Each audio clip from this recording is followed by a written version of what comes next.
Am 23. April steht der Draft an. Und in meinem Mockdraft haben wir die großen Namen schon ausgewählt. Chase Young, Joe Burrow, Tour. Aber diese Draft-Class hat noch einiges zu bieten. In ihr schlummert weiterhin ein Haufen an Superstar-Potenzial. Doch das muss ich euch wahrscheinlich nicht mal erzählen. Dass auch außerhalb der Top 8 Picks der ersten Runde immer noch absolute Superstars zur Auswahl stehen, zeigt die Erfahrung. Aaron Donald wird an 9 gedraftet, JJ Watt an 11.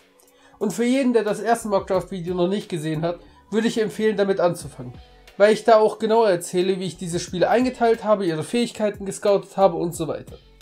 Aber nun genug geredet. Legen wir also los. Und dafür würde ich sagen, lasse ich Goodell seine Arbeit machen.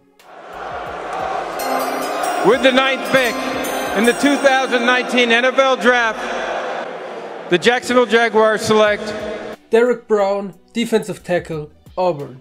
Die Jacksonville Jaguars holen sich in meinem Mockdraft den Stil des Drafts. Dass man vom Stil auf Platz 9 redet, ist wahrscheinlich etwas komisch. Und auch, dass man von einem Stil redet, wenn man selbst alle 32 GMs ist auch ein bisschen komisch. Aber es waren einfach die Needs der anderen Teams, die dazu geführt haben, dass Derrick Brown zu den Jacksonville Jaguars gefallen ist. Derrick Brown wurde selbst letztes Jahr als Top 5 Pick gehandelt, hat sich aber anstatt in die NFL zu kommen, sich entschieden, noch ein Jahr im College zu bleiben, um größer und stärker zu werden.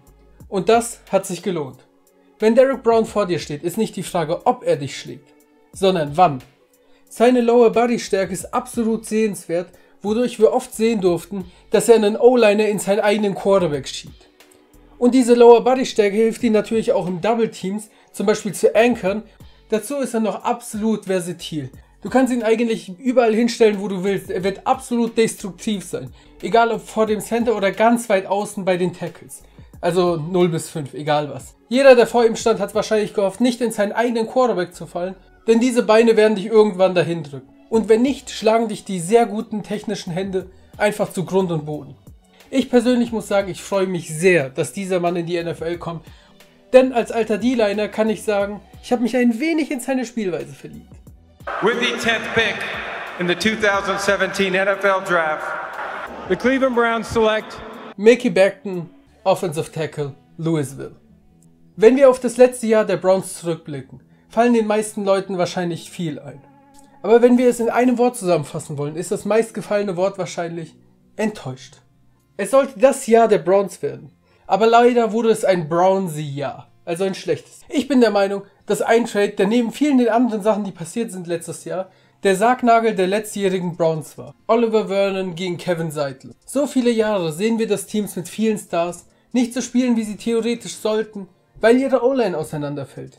Und um das zu regeln, holen wir in diesem Draft Mickey Becton. Er ist ein Tackle, der durch seine Massivheit in der Vergangenheit gewonnen hat. 7'6 groß, 370 Pounds. Sein Kickstep? Absolut clean. Seine Beinarbeit auf einem hohen Level. Er hat eine sehr gute Balance und er hat Arme, die lang genug sind. Seine Punches sind noch verbesserbar, aber sie sind hart.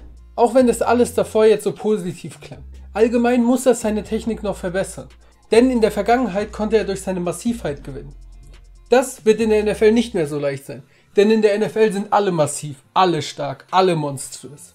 Aber wenn er seine Technik verbessert, haben die Browns für die nächsten 10 Jahre ihren Left Tackle, welchen die Browns, seitdem Hall of Famer Joe Thomas seine Karriere beendet hat, suchen. with the 11th pick in the 2019 NFL Draft, the New York Jets select Jerry Jeudy, Wide Receiver, Alabama. Sam Darnold bekommt seinen lang ersehnten Ex-Receiver mit Jerry Jeudy. Einen hatte er nie wirklich. Und erst recht nicht auf diesem Niveau. Jerry Jeudy ist vielleicht einer der besten Route Runner, die je aus dem College gekommen sind. Denn so viele Fußgelenke, wie er gebrochen hat in den letzten Jahren, ist einfach krass. Er läuft dir jede Route, die du haben willst, und diese ultra clean. Sein Stop-and-Go-Foot ist auf einem Level, das viele Runningbacks nicht mal haben, was eigentlich deren Hauptjob ist. Und dieses macht sein Yards after Catch einfach stark. Und sein Speed ist auch in keinem Fall vernachlässigbar. Er ist natürlich kein John Ross, Tyreek Hill, aber er hat Speed. Und du kannst ihn aufstellen, wo auch immer du willst, so wie Alabama es selbst gemacht. Er wird dir nicht viele 50-50 Balls gewinnen. Und Jerry Jeudy hat leider immer wieder Probleme mit Drops. Ich will nicht sagen, dass es ein Riesenproblem von ihm ist, aber es ist leider ein Teil seines Games. Und oft ist es ja auch so, dass Leute mit Drop-Problemen im College in der NFL noch mehr Drops haben. Aber das Route Running und das Play of the Catch Ability von Jerry Jeudy macht ihn wahrscheinlich in der NFL zu einem Wide Receiver 1. Und die Jets haben nun mit Jamison Crowder seinen Slot, mit Perriman den Deep Threat und mit Judy den X-Receiver.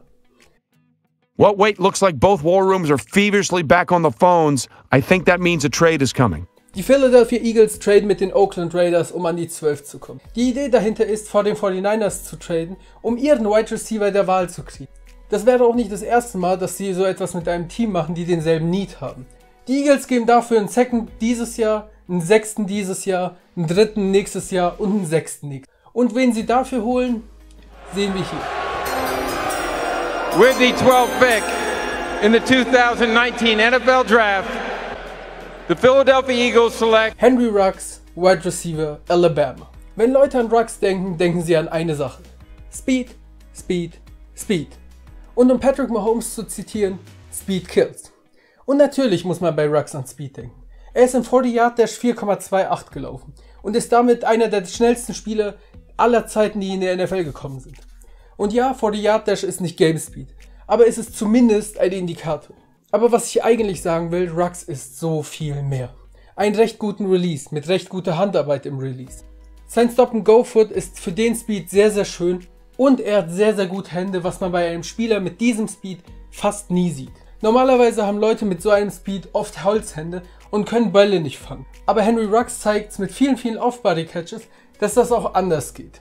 Ich hätte ehrlich gesagt sogar gerne länger Zeit gehabt, um diese 3 Wide Receiver zu scouten, weil umso länger ich Ruggs anschaue, umso mehr klettert dieser Spieler bei mir auf Platz Nummer 1, also der Wide Receiver. Mein Floor für Ruggs ist ungefähr Robbie Anderson, auch wenn Robbie Anderson größer ist. Und sein Upside irgendwas in Richtung Tyreek Hill.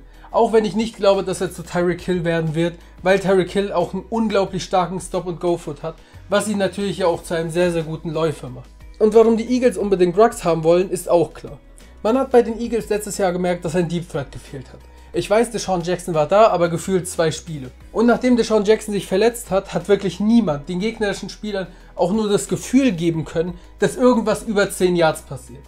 Und deswegen konnten sich die Defenses natürlich auch etwas weiter vorstellen, weil alles passiert nur ungefähr in 10 Yards Range. Und damit Zach Ertz und Dallas Goedert endlich mal auch ein wenig mehr Platz zum Atmen kriegen, kommt Henry Ruggs, um den Deep Threat perfekt zu machen. Und die Eagles vielleicht sogar wieder zum Super Bowl Contender machen.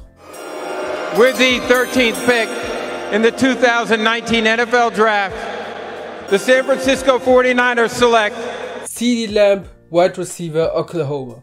Wie ihr seht, das Wide Receiver Drafting geht weiter. Und es hat wahrscheinlich sogar Sinn gemacht, dass die Eagles sich nach vorne getradet haben. Und die Super Bowl Teilnehmer holen sich endlich ihren dominanten Wide Receiver, der ihnen die letzten Jahre gefehlt hat. CeeDee Lamb ist ein absolut physikalischer und instinktiver Wide Receiver, der jeden kleineren Cornerback, der vor die Flinte kommt, mobben wird. Und mit mobben meine ich mobben. Immer schön ins Gesicht des Cornerbacks gehen, immer physikalisch sein und ihn durch die Luft werfen, wenn es sein muss. Er hat nicht das perfekteste Route Running wie Judy, aber es ist auf einem sehr hohen Level und ist auch nicht der schnellste. Lamb brilliert durch seine Body Control und als physikalischer Wide Receiver ist so eine Beschleunigung auch nichts Normales. Und genau diese Sachen, also seine Balance und seine Beschleunigung, machen ihn zu einem sehr, sehr guten Yards after Catch Spieler. Auch wenn er selbst nicht den höchsten Speed hat. Ein Punkt, den ich für die 49ers auch noch als sehr, sehr wichtig erachte: CeeDee Lamb ist ein sehr guter Runblocker. Und ein Wide Receiver, der so gut runblocken wird Kyle Shanahan sicherlich mit Kusshand nehmen. with the 14th pick in the 2019 NFL Draft, the Tampa Bay Buccaneers select Andrew Thomas, Offensive Tackle, Georgia. Ein neuer Offense-Liner für den neuen Quarterback der Bucks. Aber mal ehrlich, Tom Brady bei den Bucks? Ein Bild, was ich wohl erstmal nicht in meinen Schädel kriege. Der Mann mit 6 Ringen. Für viele der greatest player of all time. Aber wir wissen, glaube ich, alle, was Brady nicht kann. Und auch, was er nicht machen soll. Rennen. Er kann die Pocket manipulieren. Aber das hilft dir auch nur, wenn deine O-Liner zumindest ein wenig halten und du dadurch den Pass Rush ein wenig besser manipulieren kannst. Brady wird mit 34 jetzt nicht anfangen, wie Lamar Jackson aus der Pocket zu rennen. Und ja, ich weiß, die Line war durchschnittlich letztes Jahr. Und die vielen Sacks kamen einfach davon, dass Winston manchmal den Ball so lange festgehalten hat, dass man hätte glauben können, dass sie beide verliebt sind.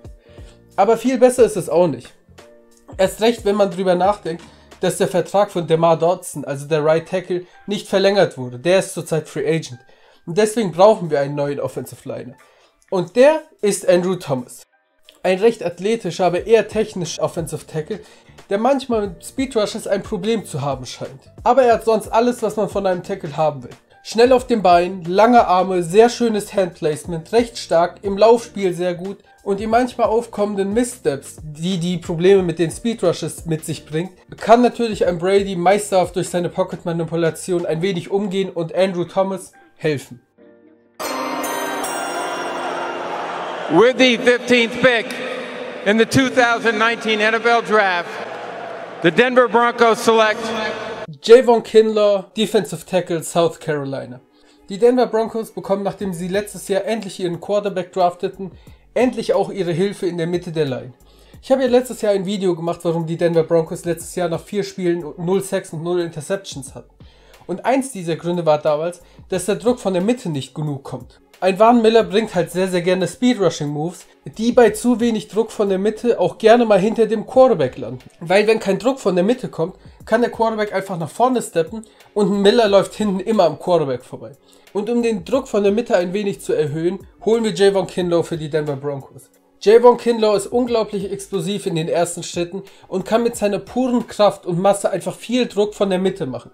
Dazu hat er noch unglaublich lange Arme. Um das mal in Relation zu setzen, der durchschnittliche Guard bzw. Center hat eine Armlänge von 82,27 cm. Kinlaws Arme sind 88,58 cm lang. Das sind 7 cm Unterschied. Was das heißt, glaube ich, ist allen klar. Wenn deine Arme so lang sind, dass dein Gegner kaum an deine Brust kommt, um seine ganze Kraft zu nutzen, hast du immer erstmal den Vorteil. Siehe DeForest Buckner, der gefühlt die längsten Arme of all time hat. Und wenn er noch ein wenig technischer wird und mehr Druck aufbauen kann, erst recht nach dem dritten Schritt, weil viele Scouts haben gesagt, dass er danach sehr stark abbaut, hat Von Miller seine große Liebe gefunden, da jeder Quarterback weiter nach hinten gehen muss und Miller diesen Quarterback dann sehr gerne auch abräumen wird. with the 16th pick in the 2019 NFL Draft, the Atlanta Falcons select CJ Henderson, Cornerback, Florida. Dan Quinn darf noch mal ein Jahr lang ran. Und über seine ganze Zeit dort hat er es nie geschafft, was ein Defensive Coach machen sollte. Die Defense festigen. Als einer der Mitgründer der Legion of Boom wollten die Falcons natürlich ein Stück vom Kuchen haben. Aber mal ehrlich, wer soll es ihnen denn verübeln? Die Legion of Boom war einfach geil. Die Erfolge unter Dan Quinn hatten die Falcons aber nur, wenn die Offense geglänzt hat. Und nicht, wie ein Defensive Head Coach normalerweise es machen sollte, durch die Defense. Und nun geht ja in der Free Agency noch der Cornerback Nummer 1, Desmond Trufant. Und den versuchen wir natürlich sofort zu ersetzen mit einem Cornerback, der mir sehr gefällt und auch perfekt ins System passt. Die Legion of Boom hat über die Jahre ein Cover 3 perfektioniert. Und mit einem Cornerback, der Press spielen konnte, mit sehr langen Armen und somit den einen Wide Receiver nerven konnte und einem, der etwas off gespielt hat, also etwas weiter hinten. Und dasselbe machen wir bei den Falcons. Isaiah Oliver, von dem ich ja immer noch viel erwarte, übernimmt den Job des langärmigen Press-Cornerbacks und auf der anderen Seite ist natürlich CJ Henderson, der durch seine sehr guten Instinkte und seine sehr starke Deep Third Coverage im College legte. Er ist schnell genug, um mit den Schnellen zu rennen und groß genug, um sich nicht ausboxen zu lassen. Er wird dir aber sicherlich nicht helfen, den Lauf zu stoppen, da sein Tackling eher schlecht als recht ist und doch ist er wie geschmiedet für Dan Quinn, wenn er weiter am alten System festhalten will. So, das war mein Mockdraft 9 bis 16.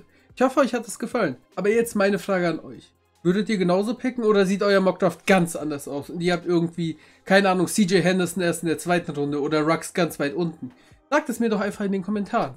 Auch über ein Like würde ich mich natürlich sehr freuen. Aber ich glaube, in diesem Outro muss ich noch was anderes ansprechen. Und zwar willkommen an alle, die jetzt neu dazugekommen sind. Und ein sehr großes Dankeschön an diesen Mann hier. Das Ganze ist für mich selbst komisch, weil ich mache das Ding jetzt ungefähr 1,5 Jahre jetzt nicht auf dieser Frequenz. Aber trotzdem. Und ein Shoutout und die Abos haben sich über 150% erhöht. Das ist schon etwas krass. Naja. Ich kann schon mal direkt sagen, ihr habt es ja vielleicht schon gemerkt, der Video-Output ist nicht so hoch wie bei JD. Das kriege ich einfach nicht hin bei diesen Videos. Es kommen ungefähr, ich probiere es immer 2 Videos die Woche. Manchmal sind es auch 1, aber ja. Und zum Ende hin möchte ich halt wirklich nochmal sagen, Dankeschön. Dieses Danke kommt wirklich vom Herzen. Das bedeutet mir viel. Und an alle, die neu da sind, ich hoffe, euch gefällt es hier. Und wenn ihr dieses Video um ungefähr 8 Uhr schaut, ich streame wahrscheinlich dann gerade. Oder ihr schaut es vorher und kommt danach, um 8 Uhr fange ich ungefähr an zu streamen. Kommt doch gerne vorbei, da können wir auch gerne mal einfach so reden. Und wenn ihr Fragen habt, könnt ihr die mir dort auch gerne stellen. Wir haben dort auch unsere schöne Tafel und da reden wir auch einfach mal über Systeme oder sonst was. Also, ich würde sagen, wir sehen uns beim nächsten Video oder beim Stream. Bye bye.